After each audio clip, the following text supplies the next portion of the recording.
పిల్లల్లో cough syrup సంబంధించి ఈ మధ్య కొన్ని వార్తలు చూసినాం. దాంట్లో ఒకటి డెక్స్ట్రోమార్ఫన్ అనే మెడిసిన్ 5 సంవత్సరాల లోపల పిల్లలకు అది ఇవ్వకూడదు. దాదాపుగా క్వాలిఫైడ్ డాక్టర్ల దగ్గరికి వెళ్తే ఇట్లాంటి మందులు ఎవరు ఇయ్యరు. ఆర్ఎంపీలు అట్లాంటి వాళ్ళు అనేది ఇచ్చే అవకాశం ఉంది, అన్క్వాలిఫైడ్ వాళ్ళు.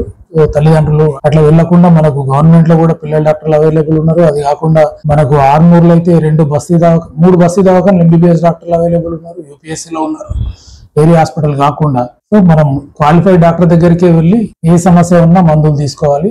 రెండవది కాంబినేషన్ లో వచ్చే కాఫ్ సిరప్. కోల్డ్ రిఫ్ అని ఒకటి తమిళనాడులో తయారైంది. అది మధ్యప్రదేశ్, రాజస్థాన్లలో అది తీసుకున్న పిల్లలు కొంతమంది చనిపోవడం జరిగింది. దానికి సంబంధించి మన తెలంగాణ ప్రభుత్వం కూడా ఆ కంపెనీ నుంచి మన తెలంగాణలో ఏ షాపులకు, హాస్పిటళ్లకు అది ఆ మెడిసిన్ అనేది డిస్ట్రిబ్యూట్ అయిందో వివరాలు సేకరిస్తున్నది. డ్రగ్ ఇన్స్పెక్టర్లకు దానికి సంబంధించి ఆదేశాలు ఉన్నాయి. మన గవర్నమెంట్ హాస్పిటల్కి అయితే అట్లాంటి మెడిసిన్ సప్లై ఏముండవు, ప్రైవేట్ కంపెనీ అది కూడా మనకు ప్రభుత్వం బ్యాన్ చేసింది, వాడకూడదని. పిల్లలకు సంబంధించి ఇప్పుడు ఎలాంటి అనారోగ్య సమస్యలు ఉన్నా తప్పకుండా క్వాలిఫైడ్ డాక్టర్ ని సంప్రదించాలి, వాళ్ళు ఇచ్చిన మందులే వాడాలి. అట్లయితేనే మన పిల్లలకు క్షేమంగా.